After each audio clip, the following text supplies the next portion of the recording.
Sindur ingkang awarni reta lan seta punika pramitha. Reta ateges wani, seta suci.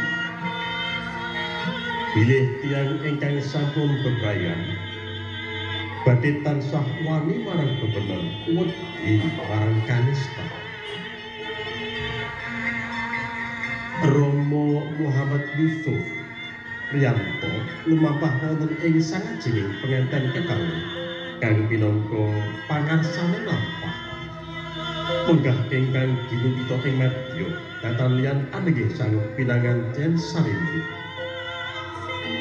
Wondene Ibu Sri Pujiati lumampah wonten ing sawingking penganten Sarimbit. Kang minangka asung pangastawa dumateng Gusti ingkang Maha Kawasa. Mugi-mugi ing mangke anggenya badhe biyat lelomban wonten ing madyaning bebrayan agung.